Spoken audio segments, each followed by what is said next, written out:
Father's Day is a time to celebrate the men in our lives and the impact they make every day. So I've invited a therapist and father, Brian Spears, to discuss with us his insights after over 15 years of investing and working with fathers to make a lasting impact. So Brian, thanks for being here. Yeah, glad to be here. Thanks for inviting me. Yes, I've also invited seasoned educator, therapist, and father, Kevin Salkil, to join this conversation. Now, Kevin is known for drawing out the humor in life, but we're not going to start with any dad jokes, guys, okay? Okay. We can't do that it, is disappointing. Okay? That is disappointing. We can't yet. Okay, Least. all right. Okay. So, Brian, let's just jump right in. So, Okay. we're talking about Father's Day. So, let's just start with really, from your view, a little of the importance of fathers in this world today. Well, that's a really broad question. So, where to start? So, fathers, when you think of fatherhood, whether you are thinking of your own father, which is your first example of manhood, your first teacher, your first opportunity to learn from same-sex adult. Yes. Everything about that relationship is going to have an impact later in life. It's all going to flow downhill from there. You learn very quickly what kind of relationship a man had with his dad. And it usually breaks down, it's kind of an oversimplification, but it usually breaks down in kind of a binary where you have a man who says,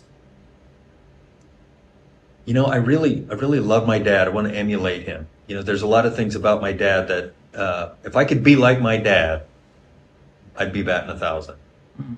And then you have men who will say something similar to, I'm a new dad myself. I don't know how to do it, but I sure as hell don't want to do it like my old man did. Mm-hmm. And then, of course, there's a range in between there. But there's really no solid measurement for how important fatherhood is and how we learn to be dads ourselves. Kevin, anything you'd like to add to that? I appreciate you saying how profound it is from the beginning for men. Yeah, I think Brian's right. Like from word go, you enter into this completely different life. It's nothing that, in some ways, like you feel like you're prepared, sometimes better than others, maybe depending, like Brian said, on the type of father that you had.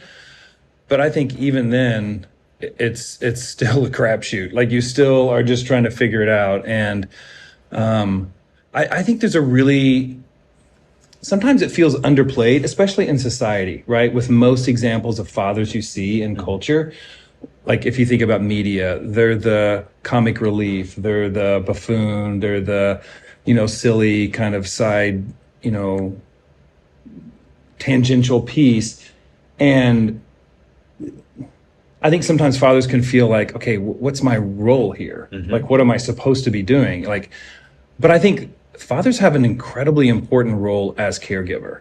Mm-hmm. I think they have a critical role in helping shape what their sons look like from an early standpoint. I think they have an incredible opportunity to shape how their daughters feel about themselves. I think they can really do an exceptional job. They have the opportunity to do an exceptional job of really helping girls understand what relationships can look like with men, and their sons to understand what relationships can look like and what they model.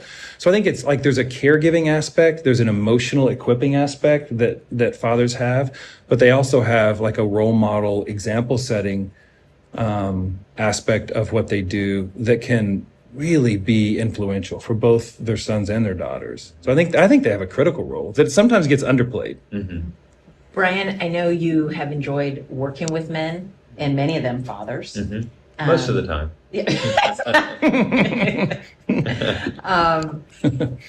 Tell us a little bit more, like why fathers that you're drawn to. Well, as a dad myself, and growing out of an example from my own dad who, there's some things that I wanted to emulate and then other things that I really had to leave behind. I know from experience and also just from training that once a man finds himself going through the process of booking an appointment with a therapist, first of all, deciding if they need counseling, then booking an appointment, taking time off work, showing up, and often a little later than they should have. What I mean by that is people seek counseling, they should have done it 2 months ago, often. But I'm always humbled when a man finds himself in my counseling office and he's willing to say, I need help here. Mm-hmm. I have looked at my own example, my own role models through nature and nurture. I've just finding that I'm coming up short, even if it's a little bit. It's a very humbling thing to be in the presence of guys who are willing to admit they just want to do things differently. Mm. And once that door is open, there's a lot of opportunity, Mm-hmm. and that always feels encouraging. Yeah. I love that. It makes me think of when the student is ready, the teacher appears, right? Yes, I love that saying. Yeah, and believing that it's those moments. It's humbling. Yeah. Yeah, I want to piggyback on that because I think Brian is so right. I think we're in a culture where the stigma of seeing a therapist has definitely decreased, but I think it's still pretty prominent for men. And so, Brian is 100% accurate. When you have a father, when you have a man, but especially a father who has said, I got to do something different, something like is not right. I need some help in navigating this. That's something I think to celebrate. And that's one of the things I love doing with fathers in session is celebrating those wins that they've had with their kids. Encouraging. Yeah, because when you think about it, like guys don't sit around and talk about how they have fathered, right? I mean, they're not talking about the way they have parented. That's typically not the topic of conversation. So there's not an opportunity for many fathers to really feel the affirmation or encouragement in what they're doing.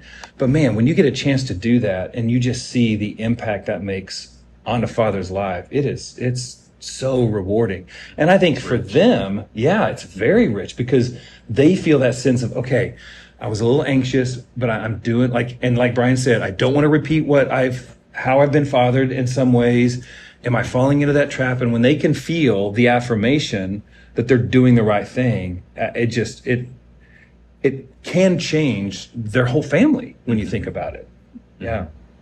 That's powerful. Well, many fathers ease the burden of those they love, but some dads actually do the opposite. So how do you change the legacy if you have had a poor father figure? Yeah, if you've had a bad father figure, in many cases you're starting from scratch. I would say. I can only speak from training and experience when I work with a father who realizes that they didn't really have the school they grew up in. We learn to be in a family.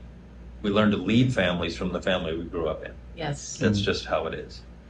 And when we realize that we didn't come from a good school or that we didn't receive what we needed, we keep using the word opportunity and encouragement. It is encouraging because there is an opportunity for change. And changing legacy takes time. One thing that I like to remind men, fathers, husbands, when I'm working with them is, this may take a while. Mm-hmm. And it's not going to happen overnight. It's not going to happen in a week. It might not happen in 2 months, but you can certainly begin the process. Almost like turning an aircraft carrier around. You'll eventually get it turned around, but it may take a while. Counseling in general, especially for men who are struggling emotionally or even to register with their family in a way that isn't, I'm either angry or I'm fine. They want to be emotionally available to their kids and their wives. That's a skill. Mm-hmm. And it takes a while to learn that. Mm-hmm. Very, capable. I tell them you're capable of doing it, but also give yourself some grace, because you may be exploring this for the first time. Yes. By the time you land in a space where you're ready to change. Mm-hmm. And I think as a culture, Brian, I've heard it said that men tend to walk through life sometimes more shoulder to shoulder, Mm-hmm. and women more easily face to face. Mm-hmm. So I appreciate what you said. Like Mm-hmm. sometimes even just getting in touch with the openness and of your inner life and how things are going, and getting language for that Yeah. can take time if those are new skills Yeah. or new conversations, new language to have. Yeah. So And it's very much a 3-step forward, 2-step back process. I like to remind guys that if you get it right, 3 out of 10 times when you're attempting to make a change in how you respond to your family in an emotional way, 3 out of 10 times is like 333. If you had a 333 batting average, you'd be in the Hall of Fame. So that's okay. That's pretty good. I like that. So you don't have to hit a home run every time, but it's important just to try. Mm-hmm. And for men especially, to be comfortable with the fact that you may fail at some of the things you're trying at home, to change a legacy, to look back at some of the things you found painful about your own upbringing. Give yourself some grace. We're all in this in this together, and it can be difficult. As long as you're trending in the right direction, it's a good thing, right? Yeah. It's a process, Kevin, Right. Yeah. The idea of giving yourself grace, I think, is so valuable to hear, because I think, again, it's there are a lot of skills that both men and women can just naturally fall into. And I think, like, the parenting aspect, it's not necessarily, especially if you've not had a strong, father figure in your life, it's not something that a lot of men naturally fall into. And that can be discouraging for men, because, like, I'm supposed to be good at everything, kind of, and there's like that mentality in some I'm ways. not supposed to ask for help. Right, exactly. Or I should know how to do this. I shouldn't need to ask for help for this, And so I think shifting that legacy, you're right, it does take time. And celebrating those moments, I think, is key too. And I think a lot of men trying to find that example is critical. And so I like to ask men, like, who is someone, when they were growing up, like, who's someone's house they liked to spend a lot of time at? Why? What did you recognize there? What was the family component? Like, and helping them realize, wait, you've got this. You can access some of those same things.